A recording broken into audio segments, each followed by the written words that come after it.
BFM Business, les décodeurs de l'écho, Fabrice Lundi. Nos décodeurs de l'écho. Avec nous, il y a l'économiste Pascal Perry à la tête de son cabinet de conseil PNC et Benaouda Abdelhaim, éditorialiste économique à BFM Business, Emmanuel Le Chypre. Avec nous également Emmanuelle Hervé, c'est la présidente de Astrolabe, agence de conseil en stratégie sensible. Et tout à l'heure nous rejoindra Dominique Bussereau, l'ancien ministre des Transports. Il est président du conseil général de Charente-Maritime. Alors on va revenir sur la gaffe à plusieurs dizaines de millions d'euros, voire plus, on verra exactement combien ça va coûter cette histoire. Les réactions, les faits, réactions de stupeur tout de suite avec Jean-Baptiste Huet.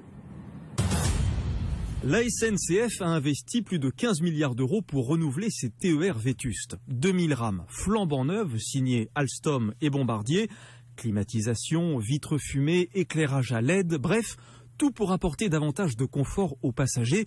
Seulement ces 2000 rames sont trop larges d'une vingtaine de centimètres et par conséquent incapables de rentrer dans près de 1300 gares françaises. Lors de la commande des rames, Réseau Ferré de France avait fourni à la SNCF des données périmées. Or, certains quais ont en effet plus d'un siècle et demi, l'époque du cheval vapeur. Le gestionnaire du réseau va donc devoir jouer du rabot sur des milliers de quais, une opération estimée à 50 millions d'euros. Le porte-parole de RFF reconnaît un certain manque d'organisation. Aujourd'hui, les travaux sont en cours maintenant et on l'a dit, si RFF et SNCF s'étaient parlé de manière un peu plus intense il y a quelques années, on aurait pu anticiper un petit peu plus. Alors qui va payer ces 50 millions d'euros? RFF assure qu'il honorera la facture et que cela n'aura pas d'incidence sur le prix des billets. Ne pas attendre un centime des régions, c'est ce que dit Alain Rousset, le président de l'Association des régions de France. Le responsable, c'est la SNCF et RFF. Et il n'est pas question pour les régions qu'on rembourse un centime de ces travaux. C'est vrai qu'il va y avoir, je ne sais pas, entre 60 et 80 millions de travaux. Du côté du gouvernement, cet épisode passe très mal. Exemple avec la ministre de l'écologie, Ségolène Royal.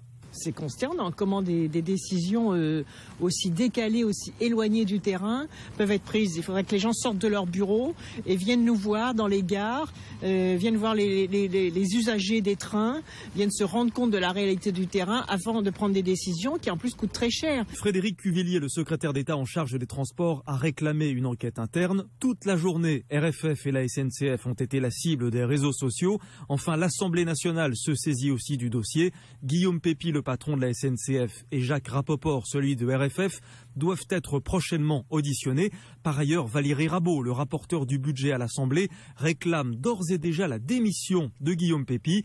Dernier élément, il se murmure déjà que les trains ne pourraient pas se croiser dans certains tunnels, de quoi peut-être alourdir encore la facture.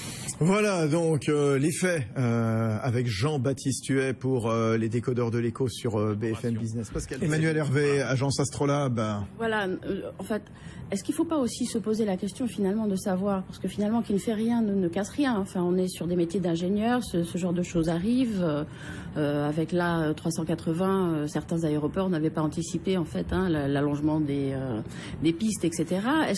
Quelle est cette émotion que ça suscite? Pourquoi est-ce que ça suscite autant d'émotions? Parce que finalement, qu'est-ce qu'on peut leur reprocher? Qu'est-ce qu'on peut reprocher à Réseau Ferré de France aujourd'hui? C'est d'avoir reconnu le problème, ils l'ont identifié, ils ont vu qu'il fallait traiter ce sujet-là, que ça allait coûter 50 millions d'euros. Après, bon, on pourra parler de relativiser un petit peu les chiffres. Comment est-ce que, par rapport au budget que leur a coûté le changement de rame, etc. Mais en fait, ils n'ont surtout pas anticipé l'effet que ça leur pourrait produire si ça devenait, si c'était médiatisé. On se demande si c'est pas celle-là la plus grosse erreur finalement. Mais voilà, c'est ça. Il y a eu, comme ce sont des métiers d'ingénieurs, les gens sont restés dans leur métier. Ils sont restés, ce sont effectivement, comme vous le disiez, des polytechniciens, etc. Ils n'ont pas, pour eux, c'était, je dirais pas un non-problème, mais c'était très loin d'être un scandale. Donc ils n'ont pas eu besoin de le traiter médiatiquement. C'est pour ça que je demande peut-être même que ça arrive au bon moment. Vous savez qu'il y a un débat. Hein, il y a les Européens, la Commission de Bruxelles qui nous dit qu'il faut absolument garder l'infrastructure séparée du reste de l'exploitation. Et en France, depuis 2012, la prise de position constante des gouvernements, ça a été de dire il faut recréer un groupement unifié d'infrastructures. Ça arrive au bon moment. C'est aussi le bon moment pour ce qui est très commun, enfin, qui arrive très fréquemment en crise, en communication de crise, c'est la recherche du bouc émissaire. Et là, on est sur une communication hyper réactive, il n'y a aucun recul de personnes. Et regardez qui attaque, ce sont les politiques qui ont très peur aujourd'hui avec les scandales successifs, évidemment, qu'on leur reproche quoi que ce soit.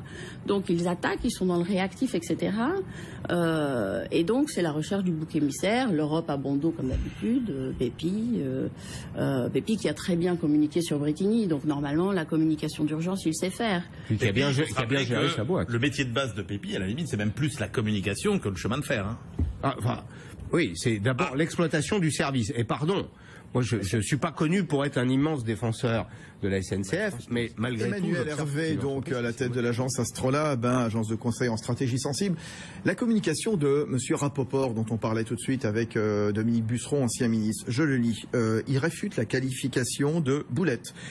Il souligne que quand on achète une voiture, on peut avoir des travaux d'adaptation à faire chez soi pour la faire entrer, ou on doit la faire entrer. On y pense avant, en général. Comment vous dites? On y pense avant. On y pense avant, vous avez raison. C'est vrai pour les trains, c'est vrai pour les avions, c'est vrai pour les bateaux. Les canapés aussi. Ouais. C'est pas très convaincant, c'est vrai, il a raison, Dominique Busseron, quand on va chez Ikea, a priori, on regarde bien que le canapé il fasse 2,50 m et si on a la place, voilà. Non, ce que je pense, c'est que, en fait, c'est cette qualification de boulette, c'est le déni de la crise, qui est quelque chose qui arrive très souvent. C'est un déni de considérer ça comme une crise, en tout cas une crise médiatique. Pour lui, c'est une problématique technique. Il y a probablement quelques centimètres, on n'est pas non plus en train de parler de 3 mètres, qu'on va régler, c'est 50 millions... quelques centimètres, c'est... oui, non, mais... Alors, 50 millions, on n'y revient pas. 50 millions, c'est complètement... Dominique Busseron, vous donnez la parole après. Terminez, Emmanuel. Non, mais je le dis parce que 50 millions, il ne faut pas se fonder là-dessus. Oui. C'est pas vrai. Après, sur la communication des chiffres, c'est ça qui, sans doute, engendre énormément d'émotions, parce que vous parlez de 50 millions à des gens qui parfois sont au chômage ou gagnent le SMIC, ça leur paraît absolument énorme, mais si on relativise par rapport aux 6 milliards d'investissements de l'Île-de-France devait investir pour la rénovation, etc., finalement, c'est très relatif tout ça. Mais ce qui est aussi relatif, et je pense que M. Rapoport est dans cet état d'esprit d'une culture, en fait, d'une culture d'ingénieur, d'une culture de technicien, et qu'il n'a pas il n'a pas anticipé la médiatisation et la mise en cause qui pourrait occasionner si cette boulette venait à être dans les médias, et surtout évidemment par le canard enchaîné. Mais pour le défendre, je dirais, pour sa défense, je dirais que ce qui se passe maintenant si c'est bien anticipé, si c'est bien géré, si derrière il n'y a pas d'accident, d'abord il n'y a pas mort d'homme, donc nous n'avons pas une crise au sens strict. Et si on considère, si on regarde et qu'on compare avec des accidents industriels où il y a eu pas forcément volonté de nuire, mais des économies sur l'aspect, sur la sécurité. Je pense à ABP, par exemple, au large de la Louisiane. Il y a eu des erreurs et il y a eu des erreurs intentionnelles. Là, on n'est absolument pas du tout sur cette typologie de crise. Bon, pour l'instant, donc normalement, a priori, on ne sait pas très bien, parce qu'en effet, l'exécutif demande des comptes. Frédéric Cuvillier, qui est le secrétaire d'État au transport, a missionné donc une commission. Il y a beaucoup d'énervement quand même de la part des politiques, comme vous expliquez ça, de Dominique Busseron. C'est quoi, signe qu'ils ne maîtrisent pas grand-chose, donc c'est pour ça qu'ils cherchent à exister. Pourquoi dans tous les camps aujourd'hui? Vous savez, d'abord vous l'avez dit, on est à quelques jours d'une élection européenne, donc on est en campagne électorale, tout le monde est en campagne électorale, donc les esprits sont un peu échaudés, le PS a peur de prendre une volée, l'UMP a peur de passer derrière le Front National, tout le monde, les esprits sont pas vraiment des esprits apaisés en ce moment, c'est normal, c'est un enjeu très important pour notre pays, on a un risque d'abstention. Bon, et puis c'est la vie quotidienne, si vous voulez, les politiques, moi j'ai connu, j'ai fait tous les mandats, j'ai été maire, président de conseil général, ministre, député, bon je vois bien un peu comment les choses se passent. C'est des choses qui marquent l'esprit des Français. Quand vous dites je pense telle chose sur la gestion de l'euro, à part quelques-uns de vos auditeurs qui comprennent, les Français s'y intéressent pas. Là, le quai de la gare et le fait, c'est vous qui allez payer les conneries, entre guillemets, d'un certain nombre de technos, là, ça marque les Français, donc les politiques, ils vont à la soupe de la communication. Mais il faut faire attention, justement, dans ces cas-là. Il faut essayer de replacer les choses dans leur contexte, et puis ne pas faire du président de la SNCF ou du président de RFF des boucs émissaires. Ce sont des personnes de qualité qui ne le méritent pas. Emmanuel Hervé, on voit les ministres qui vont à la soupe de la communication, comme le dit l'ancien ministre Dominique Bussereau avec nous. Oui, absolument. En fait, ce qui compte dans le déclenchement d'une crise, ça va être aussi beaucoup le temps médiatique. Donc là, le temps médiatique s'y prête énormément. En plus, comme vous le disiez, l'histoire est facile, elle concerne tout le monde. Donc en termes de proximité, c'est aussi tout le monde se sent concerné par ce sujet. Tout le monde le comprend, il est facile à comprendre et il est drôle. Enfin, c'est très drôle.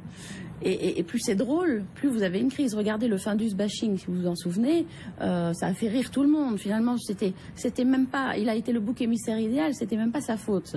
Il avait été trompé, etc., etc. Mais c'est resté dans l'esprit des gens, c'est Findus qui est resté. C'est ça qui était amusant. Et là, on en était, je regardais tout à l'heure, il y a 2 heures de ça, on en était à 33 000 tweets. Déjà sur le sujet.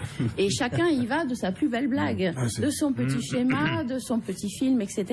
Donc ça, bien sûr, ça allège les esprits. Comment on sort d'une telle tuile finalement, en termes d'image justement? Là, je pense, je ne sais pas ce qui est arrivé à Pépi, parce que normalement, il réagit plus vite que ça. Là, on a un retard à l'allumage. Un des grands principes en fait de la gestion de la communication de la crise, à défaut d'avoir anticipé, parce que là, ils l'ont pas du tout anticipé, c'est de réagir dans l'heure. Et surtout sur une mise en cause aussi directe, avec des ministres qui crient à la démission, etc. Alors pourquoi? Je ne sais pas. Souvent leur première réaction, la première réaction des gens qui sont mis en cause, c'est de dire je ne peux rien dire, je ne sais pas. Parce que finalement, là, il est très très tôt pour parler de ça. Tout le monde débat sur c'est la faute de qui, etc. Mais je crois que finalement, pour l'instant, on n'en sait absolument rien. Donc la seule défense aurait été de dire écoutez, l'enquête est en cours, je prendrai mes responsabilités quand elles viendront, mais tous ces tweets, alors très moqueurs, très ainsi. J'en ai mis d'ailleurs quelques-uns aujourd'hui avec quelques photos bien sympathiques. Pascal Perry. C'est un peu dans l'air du temps. Les Français plébiscitent d'une certaine façon la République des scandales. Il y a quand même, malgré tout, dans le pays, qu'on le veuille ou non, un écart de plus en plus grand entre les élites et la population. C'est un sport national de déconsidérer les élites. Il n'y a pas de pays européen dans lequel on se moque autant des élites. Les élus, d'ailleurs, mais aussi les dirigeants des très grandes entreprises, parce que les grandes entreprises, elles sont dans le périmètre de l'État. C'est l'attribut naturel de l'État que d'organiser le transport ferroviaire. On pourrait imaginer autre chose dans d'autres pays. Et donc là, c'est un élément qui feuilletonne un peu cette relation. Oui, effectivement, il n'y a pas mort d'homme. C'est presque drôle. Ce serait vraiment drôle si ça coûtait pas 300 ou 400 millions d'euros, plus les coûts indirects et induits qu'il faudra compter un jour. Mais on voit bien que ça traduit quand même ce sentiment un peu général de désaffection à l'égard des dirigeants, des élus et des grandes entreprises, et que ça traduit aussi peut-être le fait que les Français sont désabusés sur la gestion de la sphère publique. Emmanuel Hervé de l'agence Astrolabe. Justement, j'aimerais rebondir précisément sur ce sujet.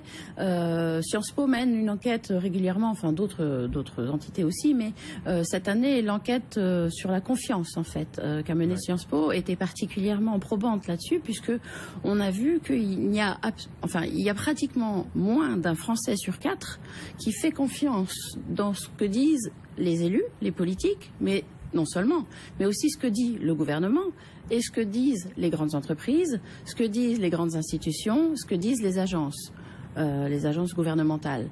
Donc c'est ça qui se passe. De toute façon, il y a plus de confiance. Est-ce que je peux dire simplement, pour avoir souvent parlé avec Pascal Perrineau, qui vient de quitter la tête du Cevipop, justement, c'est que ce que vous dites, il faut le tempérer. Ils disent du mal des élus, mais pas de leur maire. Pas des élus locaux. Ils sont contre le cumul des mandats, mais pas que leur maire soit député ou sénateur. Ils sont pour la suppression des départements, mais pas de la suppression de Lyon ou de la Meurthe-et-Moselle.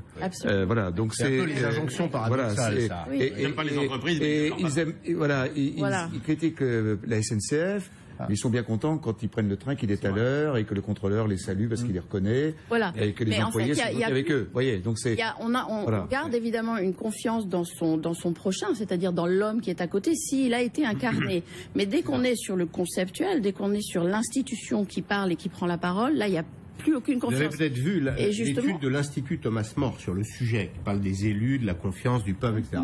Le sondage est éclairant parce qu'il dit en substance que les Français ont confiance dans les maires, dans les élus locaux et dans le monde associatif. C'est-à-dire, effectivement, comme vous le dites, dans une relation qui est incarnée. Dès lors que c'est réelle. Dès lors que c'est plus loin, il y a effectivement un doute. Et la SNCF, ça fait partie des choses. Vous faites un dîner avec des copains, en famille. Il y a quelques sujets sur lesquels vous êtes sûr d'obtenir un débat.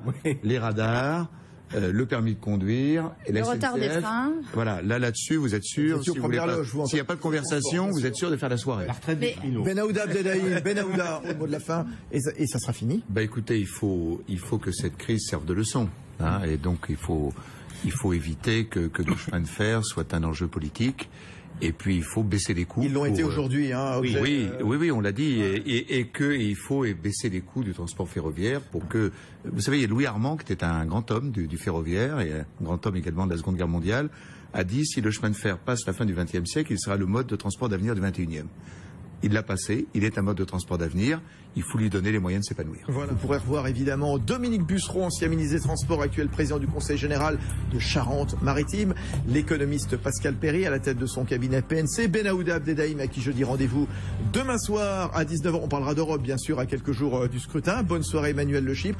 Et puis Emmanuel Hervé, la présidente d'Astrolab qui est une agence de conseil en stratégie sensible. Bonne soirée, bonne nuit, rendez-vous demain jeudi.